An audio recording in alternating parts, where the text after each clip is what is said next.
Nailed it. Hey, I'm Bob, I'm Jake. and welcome to Nailed It, the podcast. We're back for another wonderful episode here in the dead-ass heat of summer. God, it's been awful. It has. with It the has. heat. I'm not a fan of it. No, I don't know why. The old joke is in the winter you say, "Why do I live where the wind hurts my face, the air hurts my face?" Yeah. I feel that applies to the summer. Also, the heat is so bad. Yeah. Why do I live where the air burns my face? Oh my God. Well, like for me at work, because our warehouse doesn't have central air, so What is a warehouse? it just feels like a swamp the whole day. Get out of my swamp! Oh my That God. was Shrek, everyone. Yeah. I'm available for parties. Terrible. Yeah, with this heat wave we've had for the past week. This last week going to this recording wasn't nearly as bad. At least we had some rain, but the end of June through like this second week of July was ungodly hot. Yeah, degrees in the mid 90s, in the hundreds, and real feel was in the hundreds, and felt like you're on the surface of Satan's butthole. yeah, I was not a fan of this. Not cool. So we're past that, I think, a little bit. It feels more like summer. Yeah, it actually feels like summer where you can go out, be a little hot, wear a tank top, and be comfortable. As long as a breeze blowing, maybe. Yeah. And get home to my AC, like here in the studio. Yeah. So what's been happening on your end? There's probably one bigger thing we'll talk about, but let's go over the other things in life before that. What has been going on? Let's see. Let me start with projects. I played a couple solo shows between last recording, which was about a month ago. I was listening. So it's funny, on the way here I was listening to old episodes to see what we last talked about. Oh, okay. To see so you clearly remember what we talk about each time. Not at all.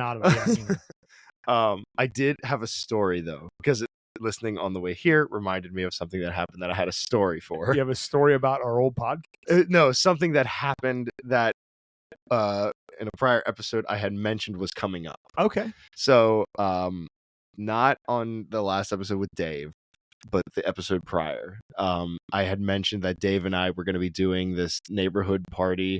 Yes. Oh, yes. The 4th of July weekend. Yes. So it came up to that date, and I'm getting all the information. The lady sends the address to Dave and I click on the address, pull it up. And on my GPS it says it's about an hour, 15 minutes away, which is common for where I live in relation to anywhere I play. I know that feeling. Yeah. And so when I looked at the GPS, it said it was going to be at such and such address in Halifax, Pennsylvania. Cool. I know, that's not far from Harrisburg, so I made a whole thing out of it where I went and got my hair cut up in Harrisburg, and then I went up I was going to go to the show. Well, I get my hair cut, and I'm like, all right, well, I'm only 20 minutes from this house, this neighborhood party, and I take the turn to drive up this hill. It's this gravel road that my little Ford Focus can't even make up. Oh boy. My tires are spinning. I'm grinding my way up to the top of this hill, and I pull up in this person's driveway. This don't look like a party. I saw at least 3 rusted abandoned cars. You may have been in the wrong place. And I come up, there's 2 kids playing in the front yard. I come in, guitar in hand, knocking on this person's front door. Oh, sweet Lord. I see here this guy comes up, wife beater, basketball shorts, pit bull. And he's like, "Who are you?" I said, "I'm here for the party." Oh, boy. He's like, "What party?" I was like, "In this such and such's house." He's like, Oh, dude, that's so scary in this day and age. I ran back into my car and called the person. I was like, "Where am I supposed to be?" So then she's like, "I sent you the address." And here the GPS pulled just the street address and took me to the closest version of that street address from the Harrisburg area. And come to discover, it wasn't in Halifax, it was in Edders. You know nothing from the Nightmare on Elm Street movies. Every town has an Elm Street. Right? Well, yeah, this is very true. So I was supposed to play at like 6. It was 5. Oh boy. And when I finally found out where the actual address was in relation to where I was about a 45-minute drive. Coming in hot. Yeah, so I told the lady, I was like, "I'll be there as soon as I can, but I'm 45 minutes away." And she's like, "That's fine." I said, "If anything, if Dave's there before me, have him play before me." Like Right. if Switch you're the that times. yeah, if you're that dead set on starting at 6, have Dave start before me. Luckily, I got there with the power of a lead foot, got there at 5:30 and got everything set up and it was all fine from that point. But my prediction was correct in the previous episode that I played, Dave played, and then the two of us played. Which is what you guys should have just done from the start. Yeah. But hey, what do I know? They didn't know when they booked you. They booked you separately, not knowing you guys were a band together. So, Two bands. well, yeah, not knowing that you guys could play together. Yeah. So that was my little adventure for that party to follow up from a previous you episode. had a good time on the party. Was It was fun. So it was actually a backyard party. It was like a private party. I thought it was a neighborhood Okay. block thing, but it was just in this person's backyard. They had like some lobster roll truck there, and they went nuts. oh yeah, they went all out. And it was a fun time. Everyone was super fun. They were all having a good time. Had people shouting out requests. That's the way it Some should stuff be. I've never played and stuff I You haven't have played. now. Well, that and somebody yelled for New York Groove. Like it's because I was wearing an Ace Frehley shirt. Okay, I was like, well, that's super random. Someone asked for Kiss, and I was like, okay, I've done Kiss, I can do Kiss. And then someone's like, New York Groove, and I was like, okay, little bit of an obscure one, but I've done it before. Let's get it on. Like I've done New York Groove multiple times in an old band, Right. so I wasn't unfamiliar with it. I just haven't played that song in forever, and it didn't translate very well to acoustic. But people were having a good time, and that's all I really cared about. Well, that's cool. And then people love Dave because he does his whole thing with his drum buddy or whatever that is, his drum pedal. Yep, old Beatmaster Dave. He loves to beat it. Well, now he's got a whole new thing. Yes, I'm aware of this too. I actually also looked into this, although I haven't found a viable way to use it. Jam.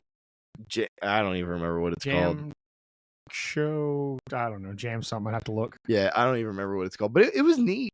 Like it's neat for what it is. It's essentially it's a karaoke track for acoustic guitar players. Yeah. It has all the parts laid out. You can take in and out whatever. You could take the leads out if you don't want them, the backup vocals, anything. You could just have a drum beat and some backup harmonies. Like I've only played with the free version, which lets you only hear snippets of songs. Right. But I looked up Boys of Summer. There's all the extra stuff, and it has the backup vocals there, and you can feed them in it loud as low as you want. Lead guitar, 2 different rhythm guitars, right? A lead, just a lead, like the piano part that's in that, or harp, whatever. Like it's a company that sat down and re-recorded all this stuff, or broke them down into stems that you can make in a karaoke track. There's a fee for it. Yeah, there's a monthly fee, which he's all Jam Zone. It's called Jam Zone, which he's all about. It's $20 a month. Yeah. If I was playing 4 gigs a month and I used it all the time, right, it's super worth it. But you also have to be dead on time with that. Right. It replaces having to have a drum machine if you've got the songs you want. Right. It has you could literally just have the drum beat if you want. Yeah. But I can see the appeal of it, and I saw it work. It was like his first night using it or second. So yeah. I saw the appeal of it, but it would take a lot of sitting down, which I don't. If I primarily only played acoustic gigs, I would be all over that. Oh yeah. But it's a neat tool, and I'm glad somebody thought of it. Yeah. And he seems to be enjoying it. He had a blast with it, and we did. Like when him and I when we played together at the end of that night, we did a couple of songs together using that. Like we did I Remember You. Don't get me wrong, I have terrible timing. Like my internal timing is awful. So if there's any way to have a beat, a drummer, something, or another guitar, someone keeping me in check, I'm all for it. Right. Especially when I'm by myself. But I think you're more apt to have mistakes and errors in front of everybody with that. Yeah. Then you're gonna have awesome time with it, at least right away. But everything's a learning curve. It's not like we're playing Carnegie Hall acoustic, and oh, you made a mistake. That guy's never going to work again. Right. I don't think they care at the falls if I make a mistake. Right. So but yeah, I think it's a neat thing. Other than that, I'm trying to think. You, sir, were a guest appearance on another podcast. Our good friend, Dave Gates and the Soil Musician podcast. That was that same weekend you recorded. That was it. That was the day after. Yep. Yeah. Which, by the way, if you guys have not listened to that episode, that is the Jake of all trades episode. It's number one. Jake is an excellent guest for normally being a host. And I actually heard a story or two on there that I've never even heard really on this podcast or in our just being friends. So it was nice to hear you do an episode where I learned something I didn't know. I don't remember any. I'm trying to think of what stories I told on that show. Well, we're not here to talk about Dave's podcast. This is true. Love you, Dave. This is a podcast about a podcast. Yes, the podcast about someone else's podcast. That sounds like a Seinfeld episode. It does. Like if Seinfeld came back. The podcast. Yeah, it's just called The Podcast, and it's a podcast about nothing. Yeah. Talking about podcasts. Yeah, I so that was excellent. So anybody has a chance to go back and check that. If you haven't listened, the tens of you that are listening to us, and if you haven't listened to any of Dave's episodes, I highly recommend it. Not just the one I was on or Jake, but I mean that man knows how to interview, and he's talked to some really cool people. Oh yeah. And we are trying to figure out when to get him in here with us. It's a matter of his schedule matching ours. So right. But it was always the plan to have Dave on as a guest, so that will be coming down the road. Whenever he has time, and then at that point we'll just make it work. But so I know you had that going on. Yep. Obviously 4th of July came and went. I didn't do a whole lot of extra over the holidays. I played a show at the Naughty Goose by myself. Did I do any? I have to refer back to my calendar. That same day that you guys played that party, I was at the Goose that afternoon. Yes. Had a good time. Little warm out, but it was a breeze blowing. I do love playing the Goose. Just spent a lot of time at the camper. I had some ghost light shows in between there since the last time we had a recording, and I had to actually, I got a little summer cold the last 2 weeks. In fact, lead us right into it. Yeah. So 2 weeks ago, was it 2? I believe 3 weeks ago, we had a show Thursday. We had a show, our Sickman's Mill show. We have it every once a month in the summer. And my voice I felt it coming in my chest. Like I knew it was a problem. And I like to tell the crowd when I'm terrible. So I let everybody know that we went on the show. We play that set 2 hours straight. Yeah. I said, as we were going, I started to tell people, I was like, look, I'm a little sick and it's starting to take a toll on me. So I'm going to go as far as I can without cutting the show off. I ended up having to cut about 2 songs out of the set, but it only cut us like 3 minutes short of our time. Right. And I was feeling rough. So that Saturday we played Burning Bridge, and I asked you to see if you could if you were willing to play the set enough. I know you knew most of the songs and helped me out, which went great, I thought, considering I was a lot rougher than people seemed to think I was. They were trying to figure out why you were up there. Yeah. Like why I kept saying I was sick. Trust me, folks, my voice was not doing well. Yeah. And that went quite well enough that when I woke up that Sunday morning, Ghost Light radio show was supposed to play at Lee's Landing in Port Deposit from 12 to 4. I felt like a truck hit me when I woke up. In fact, when I was packing up Saturday night, and I couldn't even barely speak. Yeah. So I made the decision there that I was not going to be able to do that show. There was no way I was doing a 4-hour gig. And you were here, actually. I was sleeping downstairs. And I texted you from upstairs, which I normally give my wife shit about, and asked if you'd be willing to do it, and the guys were okay with it. So you went and did the show for me. Yeah. In place of me, or however you want to call it. Why don't you tell the folks how that went, or those turn events on your end of it? So, like you had said to me about you not feeling great and not really having much of a voice before the Burning Bridge gig, and like I offered, if you need me, let me know. I'll come up and help. And then when Sunday morning came around and you had texted me saying like, hey, I can't do Lee's Landing. No. And I personally hate to see shows get canceled, whether it's my own or somebody else's. And as soon as you were like, hey, would you mind doing it? Absolutely. Because I don't want to see a show get canceled. I don't want of any caliber, like I said, myself or friends. Right. And so as soon as you asked me, I was like, absolutely, I'll go and do it. So I left that morning because I think you said we had to be down there by like 11 or something like that. Yep. So left here at in the morning, the whole way down, I'm listening to all the songs because guitar wise, fine. But singing some of the songs you've never done or I've not done more than once, or I'd say 75% of your set list I've never sang. not anymore. And like I knew I could sight read the chords because I did that the night before, Right. and I was fine with that. But having to sight read the lyrics was a big factor because that's why I was listening to all these on the way down, because if I could read the words, awesome. I just had to get the melodies down. Right.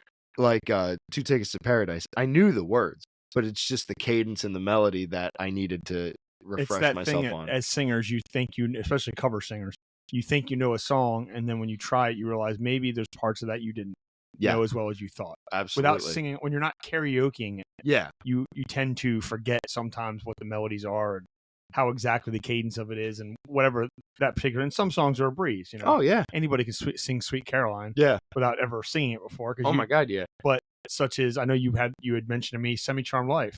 Oh my god. Yeah.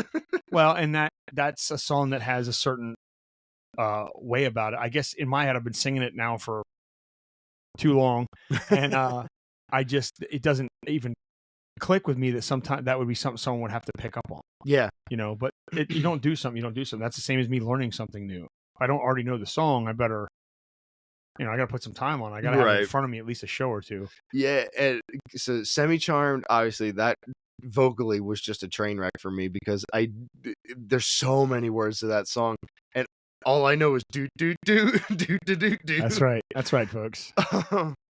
For those of you just listening, the little dance he did was amazing. my little move, little jazz move. Little jazz fingers, little snaps. That and Just What I Needed. Oh, that's got a weird timing to it too. Not just the words, like the opening E that they do. Yeah, it's 3 singles and 3 doubles. Like it's the simplest things that can mess you up, and then coming in the right time, that comes in an offbeat. Yeah, the vocals start on an offbeat, and it's just that took me a little bit of time to get to, and I've known that song since I was a kid, but it took me some time. We only just recently brought that back to the set list. I just moved on to other things that were seeming more popular, and Rich let me know a few months ago that that's like one of his favorite riffs to play. Yeah, that he learned. He's like, "Why'd you cut that?" I'm like, "Just for time," but nobody said you bring it. I don't mind playing that song. Yeah, so it's stuff like that you don't really think about. Yeah. But, I mean, you guys obviously got through it. And like I had said, on the interwebs and whatnot on the socials, I don't cancel unless it's like deathbed. Like I can count on one hand how many shows I've ever canceled because of being sick. I normally can sing through being sick. Yeah. Singing's there's a way to sing with like head congestion and chest congestion and get through it. My body was absolutely wrecked. I couldn't have. Yeah. Not COVID, folks. Yeah, I can tell you that. I think I just had like, I don't know, pneumonia. Anyway, doctor would have told me that if I'd have gone to one. And then here we are 2 weeks later, and I'm still trying to push the cough out. So maybe I am dying. It's fine. We all die sometimes, folks.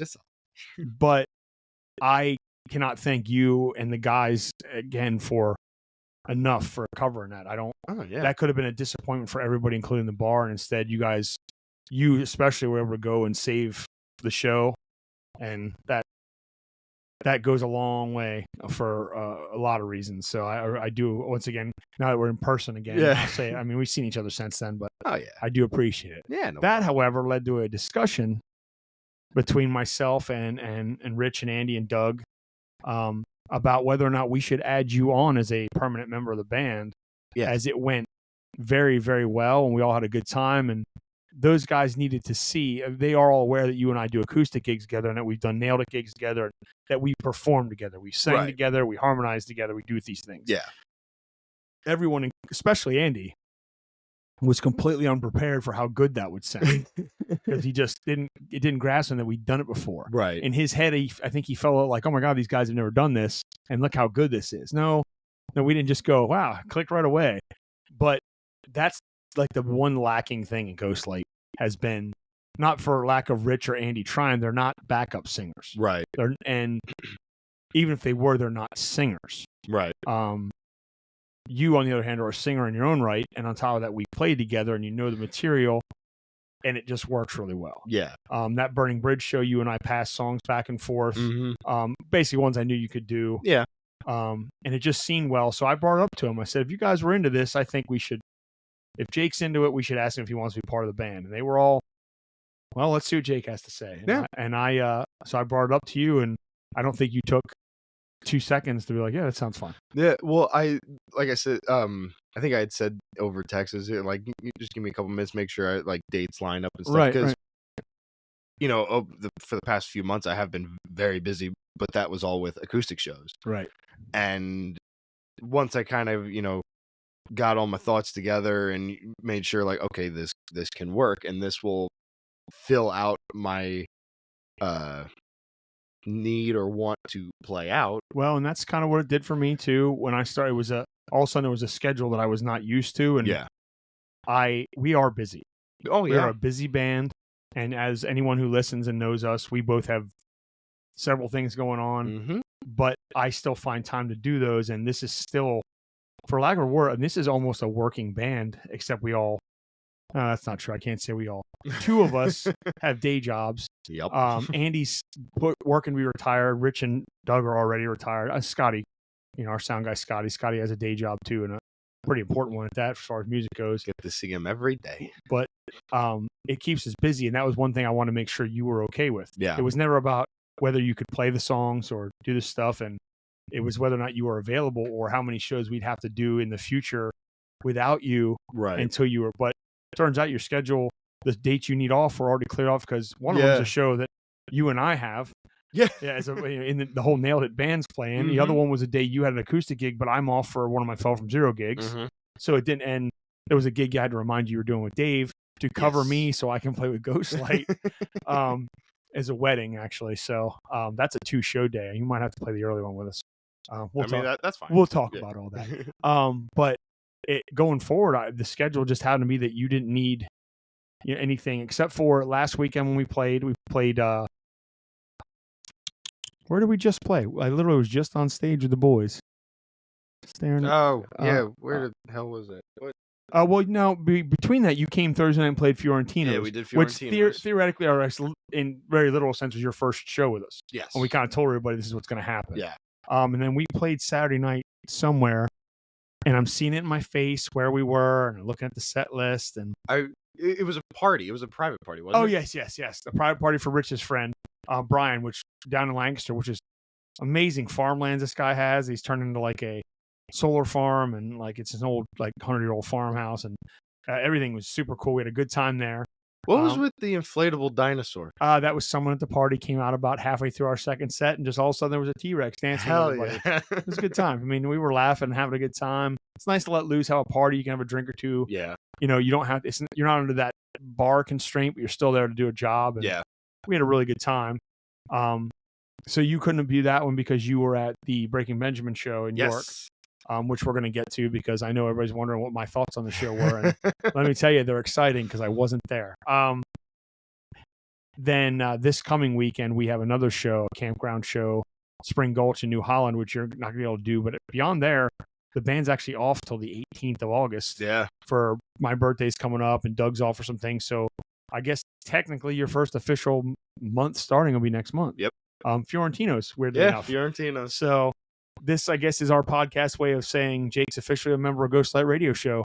We are the 4 have become 5, and I'm very excited and looking forward to the opportunity to share vocals. Oh yeah. And not just the stuff about the backups. There is now a much more qualified guitar player in the band than me. I'm going back to playing acoustic for songs to add to the level of sound and the layers we have, and just being able to work new stuff in and do different things, or you singing perhaps songs that I used to sing to change the feel of it. That renews things. And healthy things going forward. All right, and just today I booked a couple shows for next year for us already. Yep. Which we are. It sounds crazy to people. Why are you talking about next year? It's July. Ghostlight is booked through the end of the year into the beginning of next year already.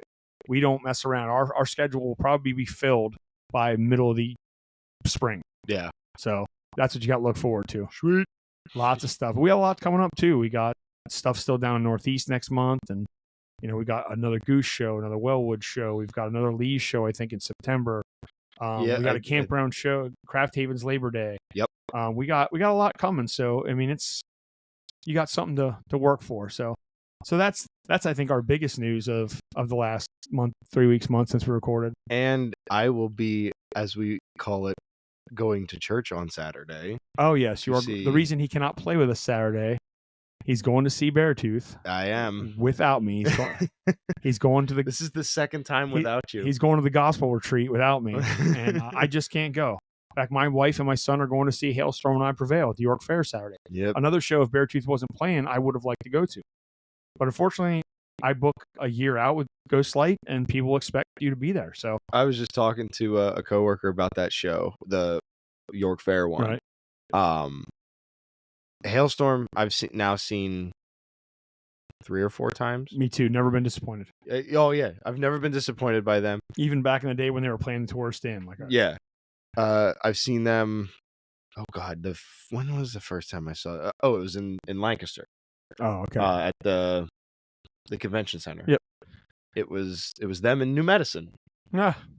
Which we'll get on that then. And then I saw them open up for Alice Cooper.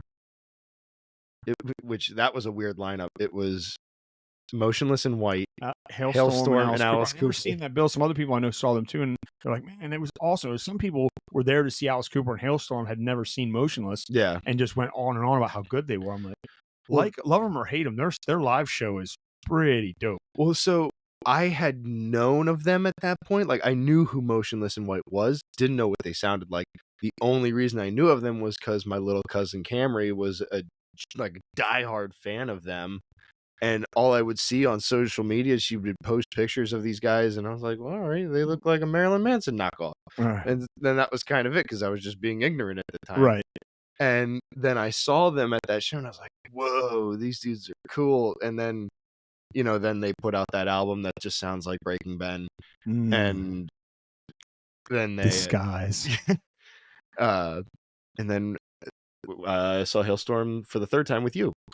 With you, Jen and Lauren. Yeah, they're a solid band, and I'm sure and Hollywood Undead's on that show, I believe. Yep.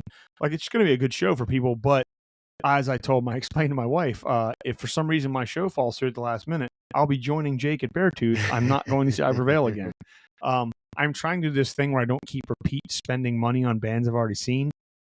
There would be exceptions. Had I been off last weekend, I would have seen Breaking Benjamin again. Right. Would have made lucky number 14, but couldn't go. Have you seen them 13 times? 13 times. Holy hell. I count the one acoustic show I saw Ben do alone as part of that. Okay. But yeah, I've seen the band 12 times and him do a show with his bass player once. So I'm trying to think who I've seen the most.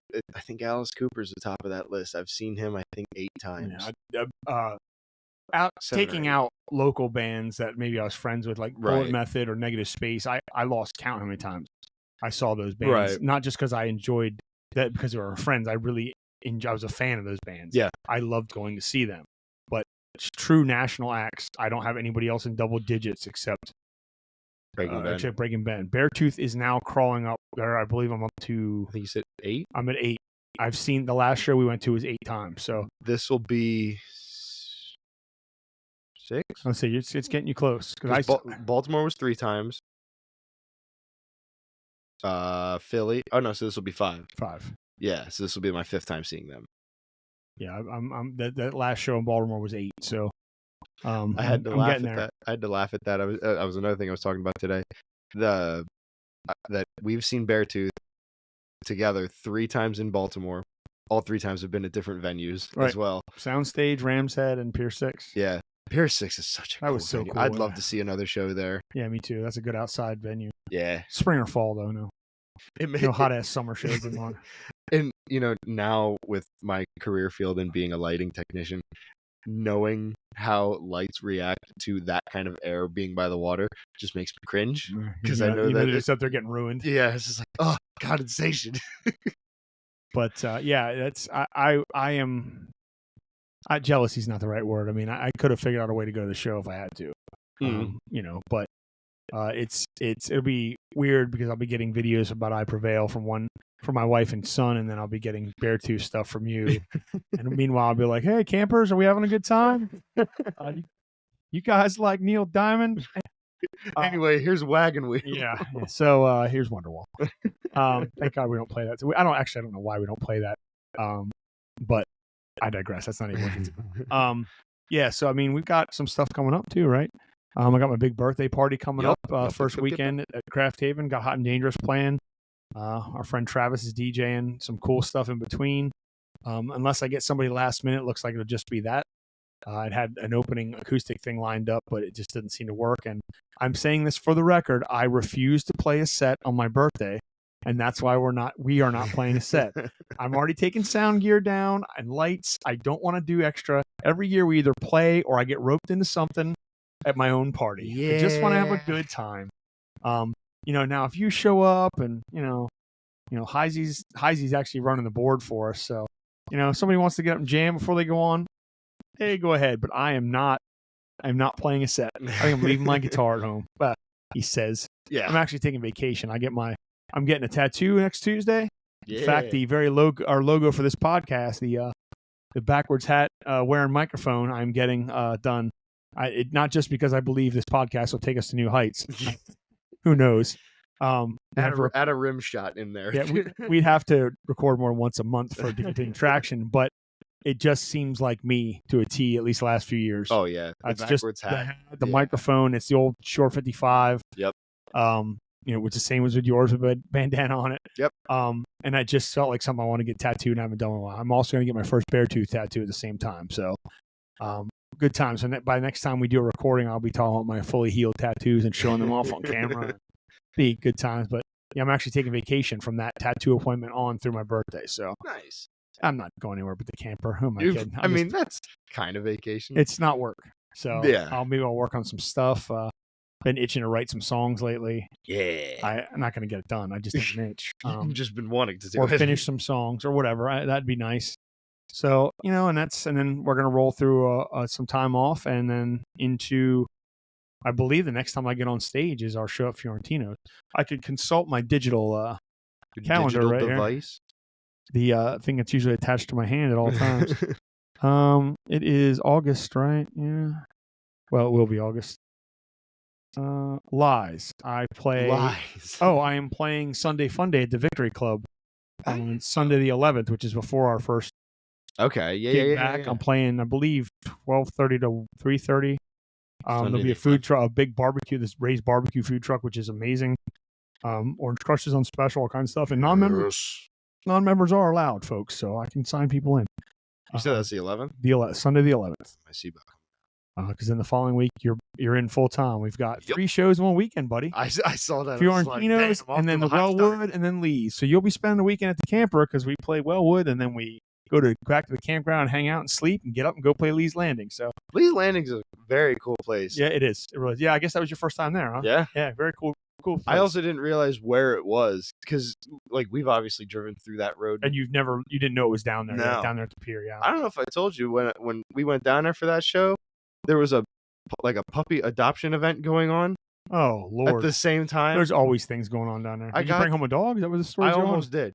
But I got there was just this big gate of little puppies just running all over the place, and it was so hard to focus. Because I have a soft spot for puppies. Don't we all have a soft spot for puppies?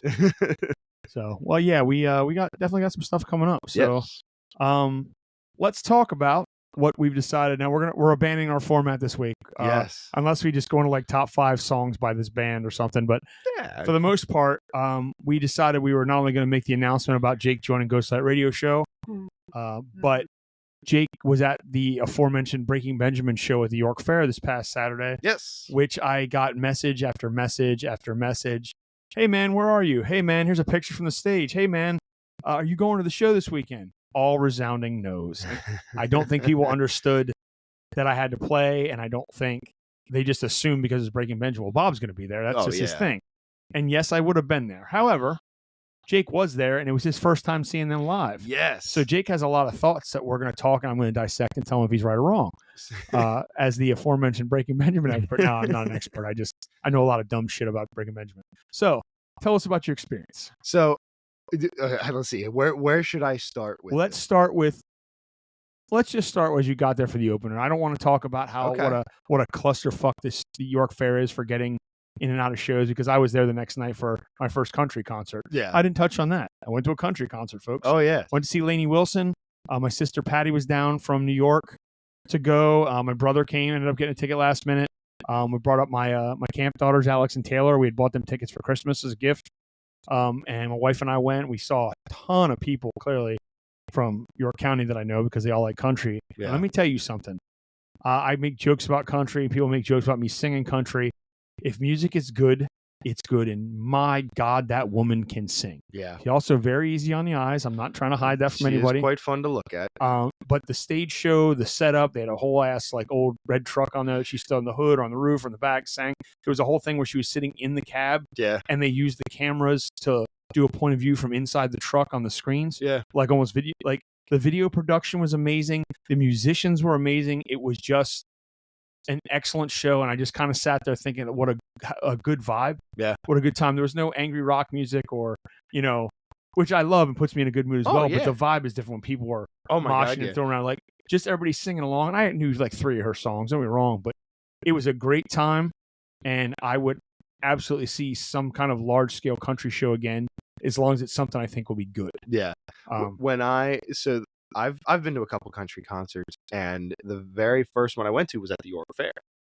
It was Eric Church. Okay, I know you're a fan. And you stood in line with a sign, for God's sake. Anyway, that's a whole different story. And I was the same way, like, because all the concerts I've been to prior have been like Alice Cooper, Misfits, Wednesday 13, all these heavier bands that you mosh at. And I'm standing there watching this, enjoying every second of it. But it was almost like I compare it to that episode of SpongeBob where he asks when do they start kicking. That's how I felt, where he's like, kicking? I want to do some kicking. Right, and it just never comes. Yeah, but it was so different in a good way that you can just stand there and enjoy the show. There was an enjoyable vibe. There was you weren't going to worry about some idiot running into you or moshing into you or pushing your girl over or pressing you back into the fencing. Like everyone was just there to have a good time. Yeah, sure there were some drunk people, but concerts, but it was a totally different vibe, and I'm glad I did it. Yeah. Especially considering I was supposed to see Hardy a few weeks before that, and I had to back out of that. Yep. And I think that would have been a slightly more rock and roll country concert. But I'm glad I had the experience to do something a little different. In fact, this Friday I'm going to see Ludacris at the York Fair. I keep forgetting about that. So I'm going from country to hip hop in the span of 4 days. So who knows? We'll see. I'll talk about that next episode. But back to your Breaking Benjamin. Yes. So to start off the show, the opener for Breaking Benjamin was a band called New Medicine, which I had seen. God, I think I was either a freshman in high school or that tracks. That's probably when they first came out. Yeah, that time frame would put it about when I saw them too at the community club. Yep. And I wasn't honestly overly impressed with them. They were a good band, but I thought, especially the single they had out at the time, which I can't remember the name of now. Was it Race You to the Bottom? Might be, but they came off to me as almost they were trying to be like a Sum 41-ish. Yeah. Like they were trying to write Fat Lip as a single, but the rest of their songs didn't meet that. Yeah. So it wasn't bad. It just wasn't my thing. There was other bands that day that I was far more into. I've never seen them since. So now we're going to fast forward 12 years. Right. Yeah. So I had seen, like I said, I had seen them back when I was a freshman in high school. Which, God, yeah, that's got to be going on 12 years. 12 years. You're probably about 14 then. Yeah. They were opening for Hailstorm, as I said earlier. And at the time, I thought I was all about it. Because, again, it was that, like, angsty, teenage music. You were the demographic. Yeah. I was the demographic for the music that they were playing at the time. And I was all about it. With, they had their songs like Rich Kids and Race You to the Bottom and American Wasteland and stuff like that. And so when I saw that they were the opener, I was like, oh, sick. Like, I didn't even know they were still together. It's fun. Just a total sidebar of that. Now I'm thinking about it, that show, we had gotten in with our friend who was working for the X at the time, so we got to do the backstage thing. Yeah. So we got signed like EPs from every band. There was like 4 bands. I have like 3. They just kept giving. They're just taking. I have like 3 signed New Medicine CD like EPs Yeah, or singles or something somewhere in my garage. Like, yeah. again, I forgot I had them till this minute. Uh, so I was pretty stoked to see them again, to see what they sound like, because I knew that they had like taken a hiatus, like not long after I had seen them years Maybe that's ago. why I'd forgotten about them, because they weren't playing. Yeah, so they were on a hiatus for a very long time, and I'd say about three-ish years ago, or like right before COVID, or somewhere in around this time frame, they had gotten back together and released a bunch of new music. Hadn't listened to it. I had heard snippets online, and I was like, all right. Not what I remember them sounding like, but whatever. People get older. Music changes. Yeah, music changes. Um, so when I saw that they were the opener for Breaking Benjamin at the York Fair, I was like, sweet, I can see what they sound like again and see if they hold up to what they were like when I had seen them all those years ago. And they came out, first song, I don't even remember the name of the song. Immediately had this very douchey feel to it. Like, they felt like modern Limp Bizkit in their prime, where it was just douche central, where the singer's coming out and he's like, this song, we have the world record for saying fuck, like, and it's like, all right, stop. Like, they just were annoying. Right. It was annoying. It was cringy. I'm annoyed I wasn't there. Yeah. I'm just now hearing this story, folks, and I'm annoyed. And like every song he had a story about in like before they would go into it, but it seemed like he was saying the same thing for every song. And I'll preface this. He was saying everything, like every song he said was about his mental health and everything. Which, if you want to write about mental health, absolutely go for it. If that's your exit. Yeah, never. But when you say this song's about my mental health and it has the world record for saying fuck in it, and it's like, okay, stop. Like that's not like, to me that's very condescending. Yeah, that's not. And it just had this douchey feel to it. And then, as you had heard, then they come up on their last song and they pulled the plug on him because they were running over time. And Probably because he was talking about saying fuck for a world record every song. Yeah. Lost themselves 3 minutes. Anyway. And so then, they cut him off and he runs off stage and it gets in some kind of altercation. No, I couldn't see from where I was at. And he comes back and he's like, we're going to play this fucking song anyway. And then so they continued to play the last song, throws the mic on the ground, flips the crowd off, flips the sound guy off, and then that was the end of it. Real professional. Yeah, and I was like, that's exactly where my mind went, was like, all right, these guys are douches, just like they portray on stage. Right. And I kind of lost respect for them. Music wasn't fantastic. It wasn't what I had remembered it being. I still enjoy the songs that I had heard back then, like those 3 that I named earlier. Right. I'll put them on every so often when I'm in that kind of mood. But they just weren't my thing, weren't my sound. And the people I was with as well, they all said the same thing. I thought it was a weird pairing, but as I hadn't seen them in so long, I wouldn't necessarily know what to expect. Yeah. But now I'm hearing I didn't miss anything. In fact, I would have been probably angry about it. Yeah. So nobody needs to be angry going into a Breaking Benjamin show. You don't anger in that music. Everything's so cold and dark. Anyway. One could say it's so cold. So cold, yes. So then they ended, thank God, and then it was time for Breaking Ben, and I was very excited because, like we had said, I had never seen them before. Right. I had seen next to nothing more than I had seen Breaking Next to Ben. nothing, for those who are just tuning in to my life, is my the band that I front, that we we specifically only play Breaking Benjamin songs. People call it a tribute band. I am weird with that moniker, but if that's what it is, we're a Breaking Benjamin tribute band, I guess. So that's Jake's largest live experience of Breaking Benjamin, was seeing us play. Yeah. And so I had no, like, I knew the songs. I've listened to every album. Not leading up to it, but in passing, I have listened to all the albums. There was one day I had to work a Saturday and it was just me, so I put every album on just in a row and went through every album. So it wasn't like other shows where I had gone in only knowing 2-3 hits and then that was it. I knew what I was gonna be hearing, but I wasn't expecting to hear the songs dead on to the records. When they came out and they come out with the first track, which was Failure, I think. Yeah, because they use the intro. The recorded intro to come out to that. There's like an electronic or a pre-recorded intro, which if I remember when I saw them back in March, the guitar players do start playing along to it. Yes. But it is running a track as they walk out. Yes. Because there is a long intro on that album, and then Failure's the first song. Yes. So that's how in fact, that's how we do it at our shows. Okay. Even if we don't open with it, we open Failure with that with that track. Yeah. Okay. Yeah, so they came out opening song Failure, and right away I was like, this sounds like, obviously it is Breaking Benjamin, but it was like, this is Breaking Benjamin. This is what I would expect them to sound like live. Ben was spot on. Every member of that band was spot on. I did like that his kid was on stage with him for the entire show. There is the thing that I missed out on, I've never seen, and that's probably, while I've seen this particular show, in fact, when you sent me the set list, I'm 100% certain that's the exact set list they played at the show I saw, because I was taking down the note as each song.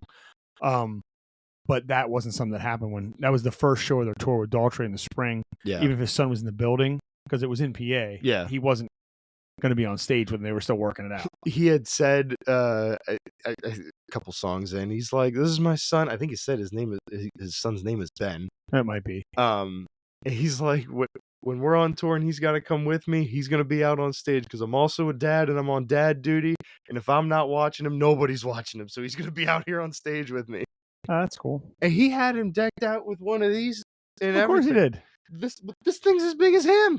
I don't think they make a baritone kids version. Defeats the point of the long scale. Yeah. But anyway. But yeah, he's up there strumming to all the songs. Guitar's not plugged in, but he's playing. He's got the mic up at him, and there's a chord running out. I don't know if he's running into the board or anything, but it was one of those like heartfelt things, because you'd see him look at Ben, and if Ben has his hand on the mic, the kid's got the hand on the mic, and he's mimicking every move that his dad did. I'm sorry. Now I'm so really sorry I missed it. Beyond just the regular wish I could have been there. It was cool. There was also a point in the show where Ben went into this whole monologue talking about how he loves seeing the generation, like the people that grew up listening to them, seeing their kids in the crowd, and he had all the kids come on stage. I saw that. In fact, our friends John and Sherry, their daughter Riley, his daughter Riley, her first concert they ever took her to, she's one of the kids got put on stage. Was she on there? Yeah, so shout out to John and his little girl Riley. I didn't see John. We saw Sherry, but I didn't see John. Yeah, he had her up front, I guess, on his shoulders, and Ben.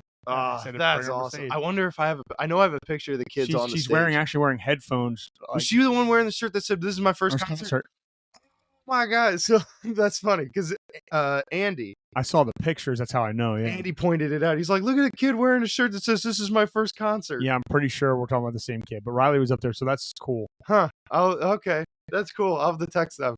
But yeah, like the show itself, it was fun. It was heavy. It had all the aspects that I would expect a Breaking Ben show to have.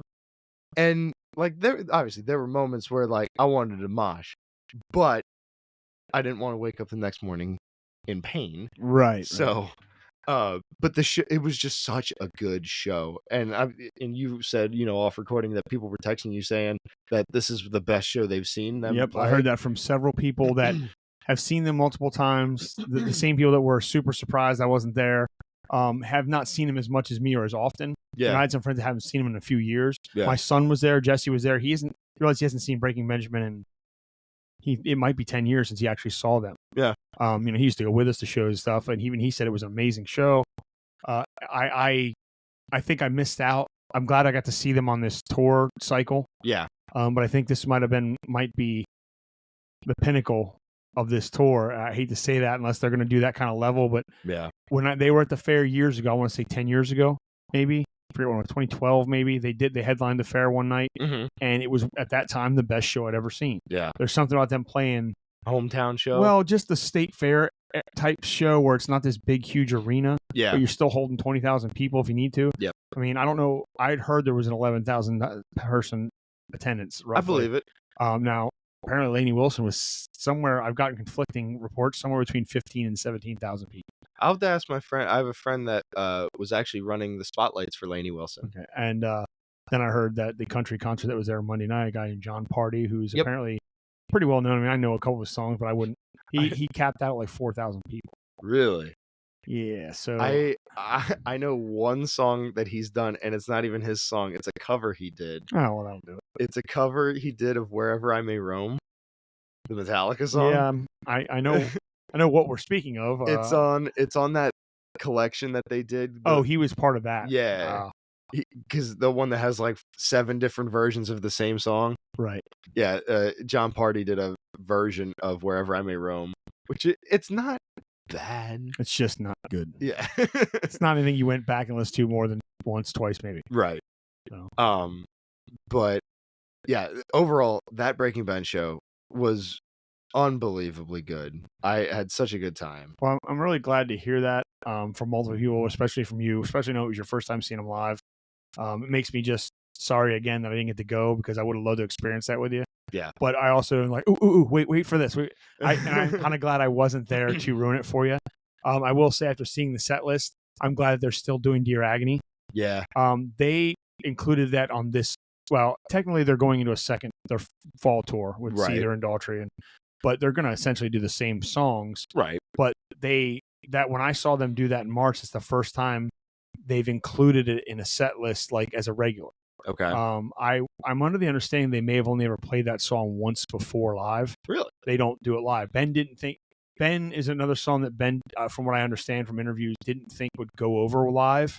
Oh, and he did not understand how popular it was with people outside of seeing people were playing it and stuff. Right. I mean, I literally have a tattoo of lyrics from it on my arm. Like, that's my number 2 Breaking Benjamin song. Yeah. So I'm glad to see that stayed in the list, and I'm glad other people got to experience that, because the other songs, they're all great, but they're literally up there just playing their hits at this point. Yeah. If you don't know their hits, then what are you doing at a Breaking Benjamin show? There's very few stuff in that set list you sent me that is like off the greatest hits album, basically, for lack of a better term. But that's what people want to hear. So I go do Next to Nothing. Yeah. We don't really do any one-offs. We do a couple old songs that we want to play that they wouldn't do anymore. But depending on what time frame we get to play, it's got to be your Diary of Jane, your Failures, your Island Out Battles, Polyamorous. Everything was a single. Yeah. You got to play. And they're doing. I think they're at that point. They're doing that, and they get over it. Did they do any covers? No. See, or at least not to my knowledge. Every show I did, they break into something in the middle. I've seen them do the Imperial March from Star Wars into like another cover.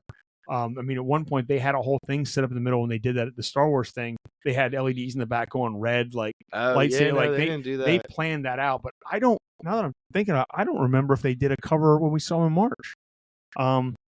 I think I'm thrown off because Daughtry did Separate Ways alone without Lizzie being there, which it worked. Yeah. But I was like, yeah, I'm pretty cool with that. But I did take a note of the Breaking Benjamin set list.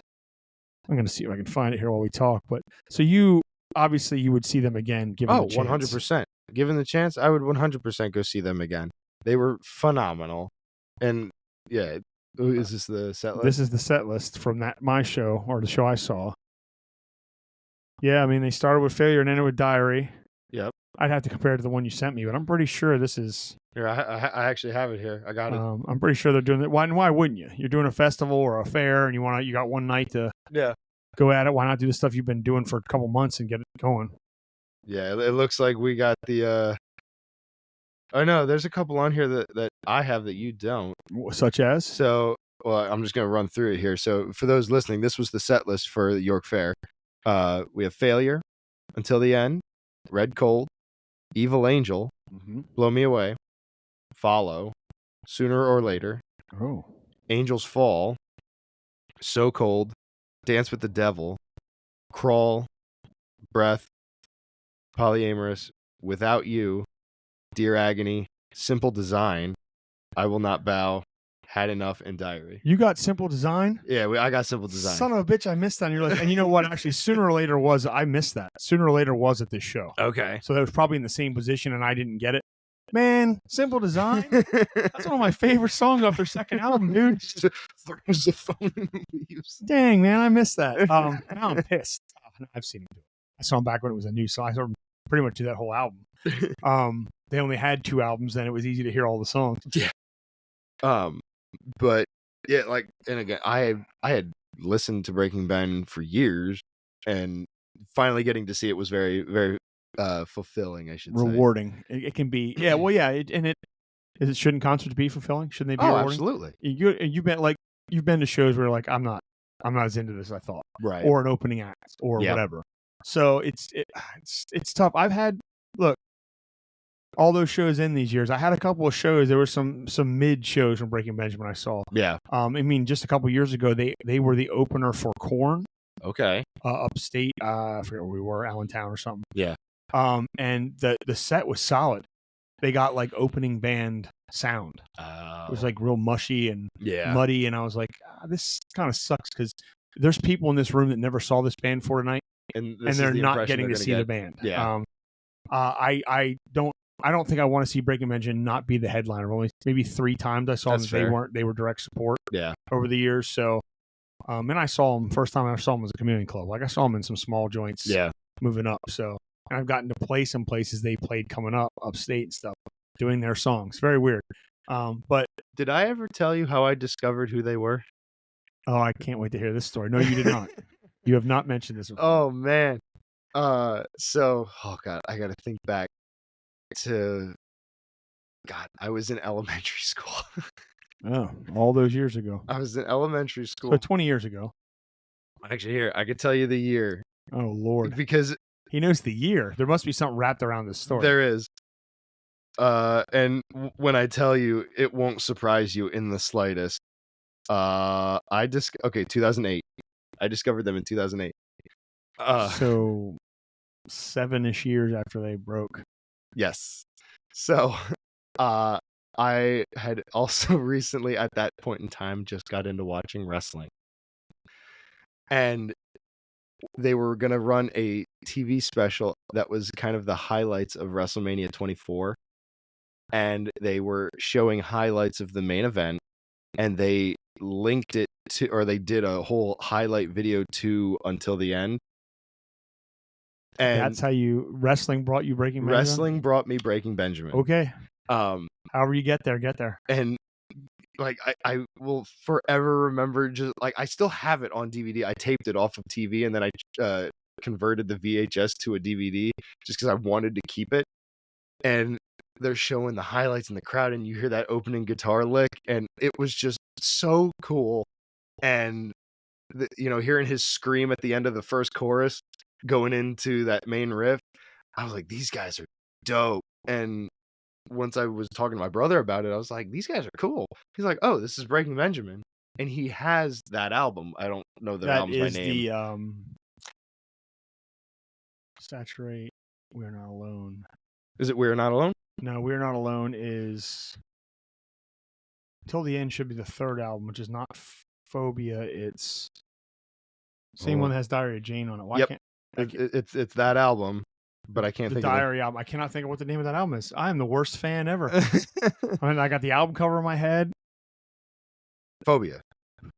Is that one Phobia? Yeah. Oh yeah. Dear Agony is the next one. Yes. Yeah. Dear Agony is the next one with his brain scan on the cover. Yeah. So he had that Phobia album, and he played me a couple songs. He played me Diary and Breath and everything, and I was like, these guys are dope. And then that was kind of the end of it. Didn't really like follow it much because my obsession was with wrestling then. Right. And just kind of let it be for a while. But that was how I was introduced to Breaking Ben. It didn't really rekindle anything until I met you. I don't know when I first heard them, if it was on MTV. Yes, MTV used to play is a channel that before they played like reality shows about Chanel West Coast, which I saw on TV today. I don't understand. They used to play these things called music videos that help sell the songs to people who go out and buy physical CDs and cassettes. Anyway, God, I remember watching. I don't know if I saw the Polyamorous video before I heard it. Okay. But I know at some point 1057EX, even back then, was playing it. Okay. Because there's these guys coming up. Do you know the story of how they got big? How they even got like a deal? Do I know it? Yeah, have you ever heard that story? No. Let's do some Breaking Benjamin history. Let's do it. So, the story goes, and it's I mean, this is the story. They are obviously from Northeast PA. They had written some songs. Ben used to do covers and originals. I have a couple bootleg audios somewhere of him doing like Godsmack songs and Rage really? in between early versions of the stuff that's on their first album. Yeah. They were a 3-piece back then. At some point, Ben decided to go to California and try to make it as a singer-songwriter. Okay. And it didn't work out. Obviously, he came back, and that's where he went back to, I got to get a band back together and go record these songs. Right. And if anybody out there can, if I'm off on the timeline here, correct me, but these things happen. But they went and recorded it, and there was a local DJ who heard Polyamorous and just started spinning it. And these are local guys that really dig this song. Yeah. And it just kept getting requested and got tons of play and got to someone's ear at Hollywood Records. Okay. And that's essentially how they got their deal. Huh. Because a local guy was like, I love this band. Yeah. I just remember, I mean, I know I heard it on the X, and I know I heard it. They might have been 105.7 The Edge back then. I don't remember when the X started. The X started early 2000s. But then Skin, their second single, came out. Well, not their second, technically their third. But I don't get it. They put out Medicate. No one really picked it up. That's one of my favorite songs on the first album. And that has more. That's what Ben has called in interviews his pop song, and that's why you'll never hear it live again. Yeah. After they got out of that album cycle, he'll never play. He doesn't like it. Huh. My wife loves it. A lot of people. I enjoy it. It's fun. Yeah. But I knew I heard they were coming to Chameleon Club. Right. So we went and changed my life, man. Yeah. From that day on, I was ruining the ears of every friend who was in my car. Is this all we're listening to? You're damn right. Absolutely. I remember the first time I heard So Cold, I was like, oh my God, this is like the coolest thing they've ever written. Yeah. That's the song that broke them to the masses. Yeah. That's the song people know when they think Breaking Benjamin. If they really dive in, I think the casual people for some reason think Diary of Jane. Mm-hmm. That I think by far became their most popular commercial song. Diary? Yeah. Yeah. And it's an amazing song, but it's essentially just the same song. Yeah. They always write. I don't want to get into that, but I think I love the first album. Like, I still think that is from start to finish a great album. I just listened to their stuff a couple weeks ago. I just put, like you said, you did at work for a couple days in the car because I keep the CDs in my car. Right. Because I like the way they sound in my car better than compressed digital music. Right. I put each CD in and just listen to their albums from oldest to newest, right up through the acoustic album they put out. Aurora. Yeah. And not only just hearing the change in the stuff. I mean, I had to do that when I learned all their songs. But that first album still is my favorite. But I think Breaking Benjamin's peak songwriting was on Phobia. Okay, yeah. The second album was leaps and bounds above the first album. The third album is Ben knew exactly what he was doing. The next album, Dear Agony, has some amazing songs. They were starting to play with heavier tunings. Yep. Then they took the breakup and came back as a 5-piece. And I think their first album back as that band has some cool songs. But, Failure's on there and some other stuff. But they're not, you can tell, it feels like he was still trying to find his footing with new guys. But the last, Ember, when they put Ember out, it has Red Cold River and my third favorite Breaking Benjamin song, Blood, which I wish they would play live or had released because I think more people would dig this. It might be the heaviest song they ever wrote. I have to listen to it again. I don't remember that one. It's amazing. That album is, you can tell if you followed them like I did and dove so far into the ass of Breaking Benjamin that I know all the things from the other side. I know people are making jokes. It's fine. That is maybe the best they're going to do in that version of the band. Okay. Not by far. I think their best songwriting was on Phobia, but I think this is the most growth they'll ever have. Right. I think after this, anything they write is just going to be more of that, not beyond that. Right. And I'd love for them to prove me wrong, but a lot of people don't know Ben has a ton of health problems, which you wouldn't tell on stage, but that's was a main factor in him not playing guitar as much as he used to. They're a 5-piece now. Ben only plays, we talked about maybe a third of the songs. Yeah. Whereas it used to be a 4-piece, he played every song. Right. He has whatever his issues are, which I'm told stems from his excessive drinking when he was younger. Okay. It seems he has some kind of condition they can't really pin down. Huh. Like, one of those like undiagnosed things they can't figure out. Right. But he goes through intense nerve pain almost at all times. And it's hard for him to play guitar. Yeah. So the fact that he's out there doing it is Yeah. one thing. And on top of the fact that he can sit down and write songs still. Yeah. He was certain a few years back that he wasn't going to live very long. Then he had a son, and he said in some interviews, in fact, I can get the magazine here behind me, it talks about it. His son kind of changed his outlook as having a kid does. Yeah. And he realized that he needs to live for as much as he can. That famously, Breaking Benjamin never played overseas until after Ben's son was born, because Ben is terrified, or was, of planes. He would, Really? if they had to play in California, Ben took a bus out, and he met the band out there. Huh. They'd flew. He would I not did not fly. know that. He would not fly. They went on tour. He was on the ground. Yeah. And after his son born, he realized it, and they started playing overseas a little bit. They're huge in Japan. I'm sure. Sounds like a cliche. Yeah. But like but they would never go because Ben wouldn't. So, threat of death and bringing in new life, I guess. Yeah. Makes you change your perspective, and now he's got his son playing with him on stage, and that was so cool. That's super cool. I kept calling him Cheech. I thought that was really funny. I wonder what is. I wonder why that nickname. Anyway, you know what? I don't want to know. That seems like a weird name for an 8-year-old. Maybe because the only Cheech anyone knows is not exactly a role model. You keep on knocking, but you can't come in. There it is. I mean, there's a whole generation thinks he's Leo from that '70s show. So no, that's Chong. Oh, that's right. You're right. Yeah, that's Tommy Chong. Yeah, Tommy Chong. Does anybody know Cheech Marin from anything else but Cheech and Chong? He was on a ton of. He's a hell of an actor. He was in a lot of stuff. He's also done a lot of voice acting. Yeah. Well, he was the hyena in Lion King. Oh, he's got the resume. It's just that's not what people don't think of him. I think of him from Call of Duty now because they put Cheech and Chong in his like '70s Cheech and Chong too. When you shoot someone, they turn into a giant rolled blunt. It's the dumbest thing ever. Anyway, kids. Oh, that's fantastic. Kids. So anyway, Breaking Benjamin was an excellent thing for you. Oh, 100%. We've been talking about doing a Breaking Benjamin episode since like episode 2. I remember the initial we were gonna do poll that came out where it was like and we've gone to that in a roundabout way because you went to see him. Yeah. I said it. If you want to try and do a top 5, how could you top 5 songs you like of theirs? Not necessarily. They don't necessarily be like this is the greatest song they wrote, but 5 songs you really like since we didn't give you any time. Yeah. Go. Let's see. I can't even think of the name of it. Oh, Far Away, the one with Scooter Ward from Cold. Just because I'm a big Cold fan, right? And his name's Scooter. Yeah, that's his actual name. That song just as a whole is written so well. I love also that you get to hear a different side of Scooter out of that. Somebody texting me. You be buzzing. I'd be buzzing. But yeah, like I think I enjoy that more because of the Cold aspect of it. Right. Because take Scooter out of it, that's a Breaking Ben song. Through and through. Oh yeah. Melody and everything. But Scooter's voice adds so much more to that song. But I could talk for hours on that. But so Far Away, Red Coal River's up there because that's just a heavy as shit song.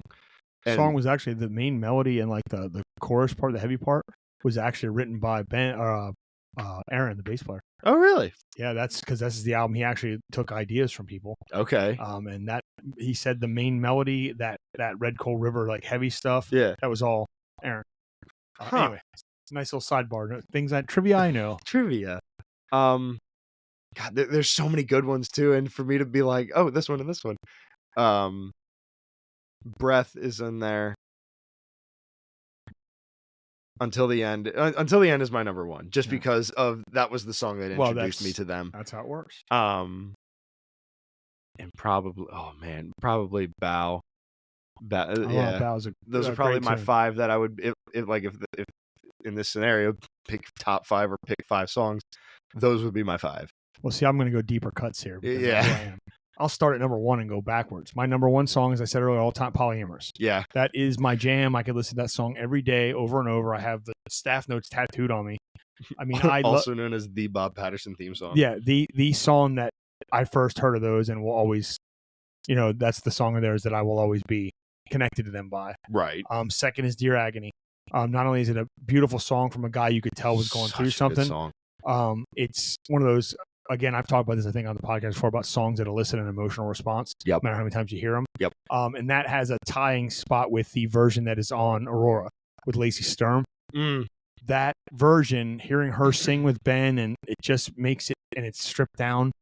It feels revisit that. A totally different song, but it's the same emotional thing. Yeah. I'll have to revisit that album on the way home tonight. I just talked about Blood on Ember. If you've never heard it, go listen to it. I am a huge fan of Simple Design, as I said earlier, on their second album. Something about that. So there's a ton of, just as the kids say, bangers on that album for me. But that is definitely just a song I can listen to. It has just a cool vocal lines going through it, and drank up all my alcohol. This is not a free for all. I love the song, and I find myself going back to that album a lot. And I would say, though, in rounding out 5 songs of theirs that I absolutely would want to hear all the time, is the only one that probably goes to the real singles besides Polyamorous being their first single, is Diary of Jane. Oh, yeah. That's a tight race for me with So Cold, because So Cold will always hold a place for me as the song that made other people understand why I like Breaking Benjamin. Yeah. It's just such a good song. I love singing it. I love how somber it is. It fits that Breaking Benjamin. It's heavy and it's somber, but something about it just makes you want to move to it, even though it's not meant to. But I think Diary of Jane's just a better version of that song, if that makes sense. No, I get you. It's they figured out why So Cold was worked, and he's like, I've got this other song and this riff. And when I first heard that song, they put out like a teaser of it or something, and you got like the first verse, chorus, and it didn't even sound like him. You could tell his voice was changing. Yeah. Nowadays, it all sounds like Ben. By the time I was like, that sounds so different than the last album. It's so heavy, and I didn't realize the tuning was different, and like I didn't even key in on that stuff. But that's just, I could make a top 70 songs, and I don't think they have 70 songs. And you never mind, like there's, you go down, like I said, there's kind of 2 different versions of Dear Agony. Like we listened to it before we started the podcast, that acoustic version of Polyamorous. Yeah. I love the way he found different ways to sing that song acoustically. Yeah. And I've heard different versions of them doing it live and recorded of that song acoustic, but it just further proves why that's such a good, always proven, if a song sounds good in acoustic, it's going to sound good in reverse. Right. You can write a heavy song that sounds good stripped down, then you've written a good song. That's what I've always felt. That was, and that's something that Paul Stanley has always said too. Because I learned that, I was watching a documentary of them doing the making of the Unplugged show, of the MTV Unplugged show, and that was their method, is if you can write a good rock and roll song and make it equally as good, if not better, on acoustic, you've written a good rock and roll song. So yeah, it makes sense. Fits. And I think that's how Ben probably sat and wrote all his stuff initially. Yeah. So, the guy seriously wanted to be a Tool, like wanted to emulate Tool, and he's, I think, admitted that. And, his early stuff has a lot of Tool. Yeah. The song Phase on their first album starts out sounding like a Tool intro. It's, timpani drums and just weird congas, and it's just a weird buildup. And he's like, my God, this guy loves Tool. And then you hear the old bootlegs I have of him singing Tool songs and stuff. Like, that's what, we all find something we latch onto. I get it. So it's a long road for them. That first album came out in 2001. But the original version of the EP, which not many of us have, that are slightly different versions of 6 of those songs, Polly, Home, some other ones, came out, I think, in 99. And then he went to Cali, came back and re-recorded the actual album. Yeah. Pretty sure 2001 is when it came out. I think I saw them in 2002.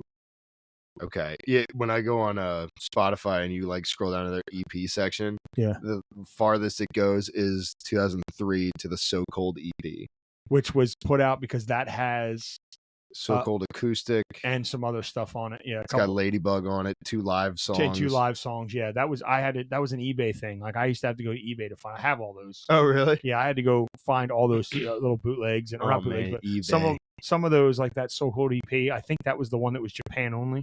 Okay, I had to get it here. Yeah. So lots of good stuff. We finally did our Breaking Benjamin episode, and I don't know when we're going to do it. I don't know if we were planning on doing it tonight, but we are going to try and put an acoustic cover. Yes. On this episode.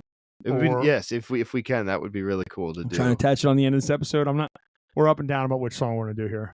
Jake learned a couple, I think, but I think he's got a man boner for until the end right now. So we'll see what we get to, but hopefully we'll get to drop that in here, and this episode will be out before next Tuesday. Yes. Because that is the end of the month. Well, Wednesday. I think that's it. All right. Well, as always, I'm Bob. I'm Jake. And we have been Nailed It the Podcast. Later. See you. Nailed it. You guys like Neil Diamond? Anyway.